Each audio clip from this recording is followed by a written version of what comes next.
जय हिंद। स्वागत है आप सभी का एक बार फिर से आपके अपने चैनल एनी क्लासेस में। आज पॉलिटिकल साइंस का सेट 4 करने वाले हैं। ठीक है, सेट 4 करने वाले हैं। 1 2 3 ऑलरेडी कंप्लीटेड है, आप चैनल पे जाके देख सकते हैं। 1 2 3 के बाद आपने बताया कि सर 4 और 5 भी दे दें। अगर झारखंड निगम काउंसिल के द्वारा जारी नहीं किया गया, लेकिन कुछ इंपॉर्टेंट क्वेश्चन के तौर पर अगर मिल जाता है तो बेहतर होगा पॉलिटिकल साइंस का, तो इसे आप इंपॉर्टेंट क्वेश्चन के तौर पर देखेंगे। तो चलिए देखते हैं कि राज्य के पुनर्गठन आयोग के अध्यक्ष कौन थे। ठीक है, राज्यों के जो पुनर्गठन के तो अध्यक्ष कौन थे आपका, तो इसका जो आपका अध्यक्ष होगा न्यायमूर्ति फजल अली। कौन है? न्यायमूर्ति फजल अली। ठीक है, भारतीय राष्ट्रीय कांग्रेस की पहली महिला अध्यक्ष कौन थी? पहली जो महिला अध्यक्ष पूछा जा रहा है वो कौन थे? Annie Besant.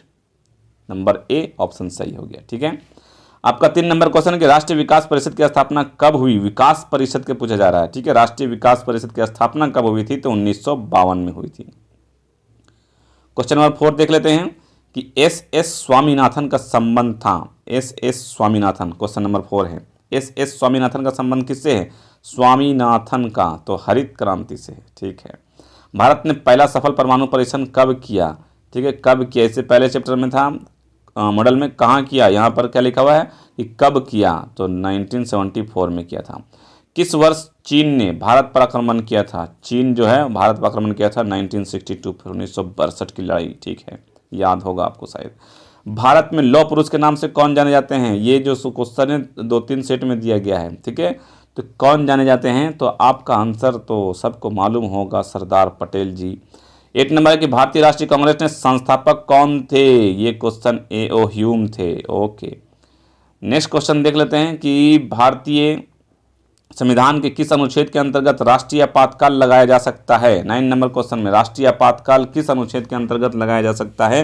तो अनुच्छेद 352 के अंतर्गत राष्ट्रीय आपातकाल लगाया जा सकता है। 10 नंबर के विश्व में शांति बनाए रखने का दायित्व किस पर है? 10 का नंबर जो है कि किस पर है, 10 से मतलब शांति बनाए रखने का दायित्व महासभा, सुरक्षा परिषद, या फिर आर्थिक व सामाजिक परिषद, या फिर महासचिव। तो आपका 10 का जो आंसर है सुरक्षा परिषद। ठीक है, ये आपका शांति बनाए रखने का सुरक्षा परिषद पर है। आगे देखते हैं क्वेश्चन नंबर 11 क्या है। क्वेश्चन नंबर 11 को जूम करते हैं तो क्वेश्चन नंबर 11 यहाँ पर लिखा हुआ है कि DMK किस राज्य की क्षेत्रीय पार्टी है? DMK क्षेत्रीय पार्टी पूछा जा रहा है आपका, तो तमिलनाडु का है। ठीक है, विश्व महिला दिवस कब मनाया जाता है? 12 नंबर क्वेश्चन, विश्व महिला दिवस कब मनाया जाता है? तो विश्व महिला जो दिवस है आपका वो आपका मनाया जाता है 8 मार्च को। ठीक है, नेक्स्ट क्वेश्चन है कि मंडल कमीशन रिपोर्ट की सिफारिश को किस प्रधानमंत्री ने लागू किया? तो 13 का आपका आंसर हो जाएगा VP सिंह ने लागू किया था। ठीक है, VP सिंह। 14 नंबर क्वेश्चन देखते हैं कि किसी नए सामाजिक आंदोलन की श्रेणी में नहीं रखा जा सकता है? तो 14 का आपका आंसर हो जाएगा चिपको टेहरी बांध आंदोलन, इसको नहीं रखा जा सकता है। 15 का है कि भारतीय जनता पार्टी किस पार्टी का नया नाम है? भारतीय जनता पार्टी किस पार्टी का नया नाम है? यस, भारतीय जनता पार्टी से पहले एक मतलब पार्टी थे, उसी को चेंज करके नाम कर दिया गया भारतीय जनता पार्टी, जिसका नाम है भारतीय जनसंघ। क्या नाम है उसका? भारतीय जनसंघ। ठीक है, बता दो कि ये आपका ऑफिशियली जो है मॉडल पेपर जारी नहीं किया गया है। ये मॉडल पेपर आपको मैं प्रोवाइड करवा रहा हूँ, इसको आप इंपॉर्टेंट क्वेश्चन के तौर पर पढ़ सकते हैं, क्योंकि आपका जो टर्म 1 में कौन सा एग्जाम में आएगा नहीं आएगा ये कुछ मालूम नहीं है। ठीक है, तो इंपॉर्टेंट क्वेश्चन के तौर पर इसको पढ़ सकते हैं। मैं सेट 1, सेट 2, सेट 3 ऑलरेडी आपको दे चुका हूँ, ये सेट 4 है। अगर आप कहेंगे तो सेट 5 भी आपको दूंगा। ठीक है, अब 16 नंबर देखते हैं कि भारत में गठबंधन की सरकार के पहले प्रधानमंत्री कौन थे? गठबंधन की सरकार की पहले प्रधानमंत्री कौन थे, ये आपको बताना है आपको। ठीक है, तो आपका आंसर क्या हो जाएगा? अटल बिहारी वाजपेयी थी। पूरब बनाम पश्चिम तटबंध का आशय किससे है? तो 17 का जो आंसर हो जाएगा वो आपका हो जाएगा B शीत युद्ध से है। ठीक है, शीत युद्ध। सोवियत संघ, यहाँ पर देखिए सोवियत संघ ने कौन सैनिक गुट बनाया था? सोवियत संघ के बारे में पूछा जा रहा था, इसको कौन सा सैनिक गुट बनाया गया था इसमें? तो आपका वार्सा संधि बनाया गया था। ठीक है, 1955 के वार्सा संधि में कौन सा देश सदस्य नहीं था? 19 का आपका आंसर हो जाएगा सदस्य देश नहीं था, पर पश्चिम जर्मनी नहीं था। ठीक है, 20 का देख लेते हैं। 20 का है कि 1917 में रूस में समाजवादी राज्य की स्थापना किसने की थी? तो 20 का आपका आंसर हो जाएगा लेनिन ने की थी, है ना, लेनिन ने की थी। 21 का देखते हैं कि परमाणु अप्रसार संधि पर किस राज्य ने हस्ताक्षर नहीं किए थे? 21 का आपका हो जाएगा भारत ने नहीं किया था। सही। यूरो क्या है? यूरो एक मुद्रा है, जिस तरह से भारत में क्या है हमारा मुद्रा? रुपी है ना, ऐसा निशान बनाता है इस तरह से, ये हमारा मुद्रा है रुपी। तो यूरो क्या है? तो यूरो भी एक मुद्रा है। तो कहाँ की मुद्रा है? आपका यूरोपीय संघ की मुद्रा है। 22 का आपका हो जाएगा C नंबर ऑप्शन। ठीक है, 23 का देखते हैं कि इंग्लैंड का वर्तमान प्रधानमंत्री के बारे में पूछा जाएगा कि वर्तमान प्रधानमंत्री कौन थे, ये पूछा जा रहा है इंग्लैंड का। ठीक है, तो 23 का आपका हो जाएगा थेरेसा मे। ठीक है, डचेस का पहला सम्मेलन किस देश में हुआ था 24 का, तो डचेस का पहला सम्मेलन कहाँ हुआ था, बांग्लादेश में हुआ था। राष्ट्रीय पंचायत किस देश की संसद है, तो 25 का आपका हो जाएगा सी, नेपाल। ठीक, निम्नलिखित 26 का निम्नलिखित में से कौन सा देश सार्क का सदस्य नहीं है, तो 26 का आपका जो ऑप्शन हो जाएगा वो ऑप्शन नंबर डी सही हो जाएगा। क्या, भारत, सार्क का।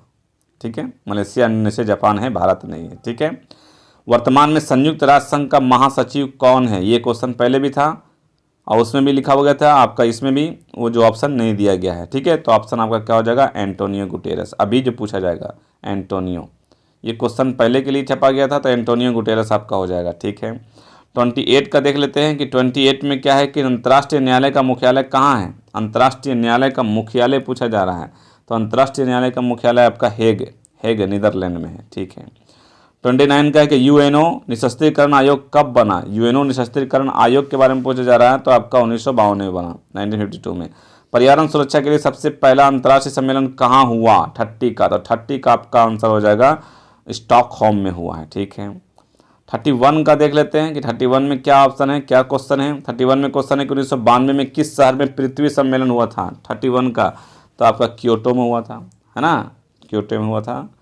32 का देख लेते हैं कि निम्नलिखित में से किस देश ने खुले द्वार की नीति अपनाई थी, ये तो आपको सबको मालूम होगा, चीन ने अपनाई थी। ओके, 33 का देखते हैं कि भारत नहीं 1972 है कि 1972 में भारत पाक के बीच हुए समझौते को क्या कहते हैं, भारत और पाक के बीच एक समझौता हुआ था 1972 में, इसका नाम पूछा जा रहा है, तो नाम क्या है आपका, शिमला समझौता नाम है इसका। यस।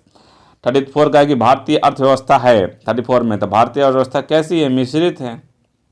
ठीक है, 35 का देख लेते हैं कि अंतर्राष्ट्रीय मुद्रा कोष का मुख्यालय कहाँ है, इंटरनेशनल मॉनेटरी फंड, IMF, है ना, तो इसका जो कहाँ पे है मुख्यालय पूछा जा रहा है आपसे। ठीक है, अब मुख्यालय पैसा जानते, मनी MONEY, मनी का मुख्यालय आप जानते कहाँ हो सकता है, इसको कमेंट करके बताएं। चलिए बताता हूँ, वाशिंगटन में हो सकता है। ठीक है, वाशिंगटन कहाँ है आपका, अमेरिका, पैसा अमेरिका। नेक्स्ट क्वेश्चन देख लेते हैं 36 का कि बांग्लादेश कब अस्तित्व में आया, बांग्लादेश कब अस्तित्व में आया, मतलब भी पाकिस्तान से कब अलग होकर बांग्लादेश एक देश बना, तो आपका 1971 में। यस। इनमें से कौन सा देश आसियान का सदस्य नहीं है, 37 में आपका पूछा जा रहा है कि आसियान का सदस्य नहीं है, तो श्रीलंका नहीं है। ठीक है, आगे बढ़ते 38 नंबर क्वेश्चन का देख लेते हैं कि क्या है 38 का और 39 का क्वेश्चन। ये बता दूं कि आपका मॉडल सेट पेपर 4 है, 1 2 3 ऑलरेडी कंप्लीटेड है, अगर आप कहेंगे तो 5 भी डाल दूंगा क्योंकि सिलेबस जारी नहीं किया गया है, तो मॉडल में कुछ इंपॉर्टेंट क्वेश्चन के तौर पर इसको देख सकते हैं। इसमें जो क्वेश्चन मॉडल पेपर देखा गया है, ये समझ लीजिए कि आप पूरा बुक से आपका दे दिया गया है, तो अगर इसे आ सकता है आप इंपॉर्टेंट क्वेश्चन के पास पढ़ सकते हैं। ठीक है, तो 38 देखते हैं कि कौन भारतीय व्यक्ति का प्रथम गवर्नर जनरल था, भारतीय व्यक्ति, प्रथम गवर्नर जनरल भारतीय व्यक्ति, वो पूछा जा रहा है आपका, तो आपका हो जाएगा सी राजगोपालाचारी। किस देश ने सुरक्षा परिषद में निषेधाधिकार का सर्वाधिक बार प्रयोग किया, ठीक है, निषेधाधिकार यहाँ लिखा हुआ, पूरा शुद्ध हिंदी लिखा हुआ था, इसको बोलते हैं वीटो। तो किस देश ने, वीटो मतलब कि 5 जो अस्थाई सदस्य है, कहाँ का, तो 5 अस्थाई सदस्य आपका हो गया मतलब कि यूएनओ में, तो उसका जो वीटो पावर है वही किसने सबसे ज़्यादा बार आप यूज़ किया है, तो सबसे ज़्यादा बार 39 का सी हो जाएगा, सी रूस ने किया है। ठीक है, 40 का देख लेते हैं कि योजना आयोग को भंग कर कौन आयोग बना, योजना आयोग को क्या कर दिया गया, भंग। अब भंग करके कौन सा आयोग बनाया गया, तो 40 का आपका हो जाएगा नीति आयोग को बनाया गया है। ठीक है, योजना आयोग को भंग करके क्या बनाया गया है, नीति आयोग को बनाया गया है। तो ये 40 क्वेश्चन आपका पॉलिटिकल साइंस का इंपॉर्टेंट क्वेश्चन के तौर पर इसको पढ़ लें, सेट 1, सेट 2, सेट 3, सेट 4 और सेट 5 के तौर पर मैं आपको दे रहा हूँ, जो कि 1 2 3 ऑलरेडी कंप्लीट है। ये आपका सेट 4 था, सेट 5 भी अगर आप कहेंगे कमेंट करके जरूर बताएंगे कैसा लगा, और कमेंट करके बताएंगे तो सेट 5 भी दूंगा आपको। ठीक है, मिलते हैं फिर नेक्स्ट वीडियो में, तब तक रखें अपना ख्याल। Thank you friends, thanks for watching.